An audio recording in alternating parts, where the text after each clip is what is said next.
Hey there, creepy peeps. We're back. Ah, yes. All right. Thank you so much for bearing with my absence, I guess, if you cared at all about that. I have my new camera, so I guess let me know how it looks. I'm looking in the monitor right now, and it seems like you can see a lot of detail, which is kind of frightening. But anyways, this came just in time for the start of the week, which is super satisfying that I can start on a Monday at the beginning of a week. Yeah, so we'll jump right into it with a new creepy book club, as it is the first Monday of the month. So if you remember my last creepy book club, I read or reread an old favorite that I decided to review, and it kind of got me in the mood to read some of my favorites again. So this is an old favorite that I reread for like the millionth time, and it is The Scorpio Races by Maggie Stiefvater. I'm pretty sure that's how you pronounce her name. I looked it up once. And I think I mentioned this book once before in like that bookworm tag, I think I mentioned it because this is my favorite standalone book. Like, it's not a series or anything like that, and it's my #1 favorite standalone book. It is so good. I'm not sure if I talked about the plot a lot last time, but basically it is set on the fictional island of Thisbe, which I imagine to be somewhere roundabouts Scotland, Ireland type area, in those kind of waters. I imagine it to be something similar to like the Isle of Man or something. Something similar. That's just how I imagine it. And I can't remember if I read that somewhere, like that's what the island is actually based off of, or if I just imagined it that way. On this fictional island, and the seas surrounding this fictional island, the inhabitants of the island deal with the Kaplushka, which are basically demon water horses, or like demon seahorses. Like, they look like ordinary horses, except they're bigger and they're scarier and they eat people. So naturally, the people of this island, every year around November time, when the horses are seen more frequently, I guess, they capture these horses and ride them in a race. The Scorpio races, to be exact. So the book alternates point of views between Kate Connolly, or Puck, and Sean Kendrick. They're both riding in the races, and it's kind of about both of their motivations for riding in the races, because they're so dangerous. So it's like, who in their right mind would ride in these except for the money or something? So it's all about how, like, Sean is basically riding for his Kaplushka core, who he has kind of formed a bond with, which is pretty much unheard of because these horses, like, the humans are food to them. So it's different that he's bonded with this water horse. So he is basically riding to be able to buy the water horse off of this evil gentleman who, he owns these stables, and he has regular horses and he has the Kaplushka that he like sells to people to ride every year for the races. So Sean has won the race multiple times and is just saving money to be able to buy core. And Puck is riding not only for the money, but to keep her older brother on the island. So a big thing with the island is, I guess it's very hard to live on the island. You know, it's just tough anyway, but there's a lot of death because of the Kaplushka in the sea. So Puck's family consists of her younger brother and her older brother and herself. Her parents were killed by these demon water horses.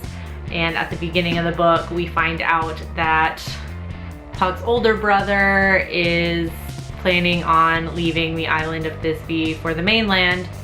And it's pretty much understood that anyone who leaves the island for the mainland really doesn't ever come back. Not because they like die or anything, they just no, they don't want to stay on the island is what I'm saying. So her older brother kind of springs this on his two younger siblings. So in a moment of desperation, Puck says she is riding in the Scorpio races. So that way her older brother will stay a little bit longer, and if she wins, there's a lot of prize money involved, which they need because they are orphans. Since their older brother is leaving them, they're gonna need the money. So basically that's what we're dealing with in this book. We also have a little bit of a fun storyline with Puck because she is the very first female to ride in these races. They kind of have a old-fashioned view on it because it's so dangerous. Women just don't ever ride in it, but there's no rules against it, so you kind of have like the townsfolk who are very like conservative, I guess. They don't want her to ride in it because it's just not done. Only the men do it, sort of thing. Really, really enjoyed this book. I've read it so many times, and I like it just because the story is so original, I guess, or different. It's just not like a lot of the other like teen paranormal type books you can get out there. I really, really enjoyed this one. I really like the idea of it being based on like mythological demon water horses. I think the Isle of Man, I think I read that the author got the inspiration from these like actual mythological, I say actual mythological, I don't think those two words go together, but like actual myths of water horses off the Isle of Man. And in completely nerdy trivia, in Harry Potter, I think they mention kelpies, I think that's what they call them, which are demon water horses that like live in swamps and like lure people to their death in the water. So I like the idea of, you know, the story being around these demon water horses. I'm not gonna spoil anything in the book for you because I believe that everybody should just go read it. It's fantastic and exciting and quite scary at times because these water horses eat people, and the way they're described in the book is terrifying, utterly terrifying. So go read this if you have not read it yet. I did hear some news that they are potentially making this into a movie. I think it's in the very, very early stages. Like they're still like writing a script for it. So I know in one of my classes in my undergraduate at UT, I took a script writing class and I chose to do an adaptation of this, and my professor made me research if anybody had the rights to this, and I think like it was like Warner Brothers or something had the rights to it. They had bought, not the rights to it, but they had kind of like picked it up, but they were just like chilling with it and not doing anything. And then some other studio, I guess, picked it up and is now writing a script with the author. So again, if you watched my last creepy book club, you'll know how I feel about adaptations. So this being like one of my favorite books, I'm really nervous about it, but the fact that the author is co-writing the script or is involved with this process makes me feel a little bit better. So if I find anything else out about the movie, The Scorpio Races, I will leave it on my blog in my extended review, which you can read at NightmareMaven.com. If you wish, just go read this book. That's all I gotta say. I have nothing bad to say about this book, really. Like, maybe I'm biased, but I have nothing bad to say about this.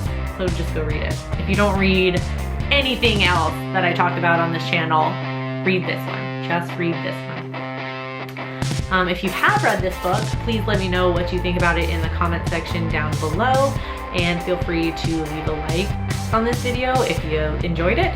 And also subscribe to the channel if you'd like to see more of my face and hear more of my voice. And until next time, stay strange. Bye.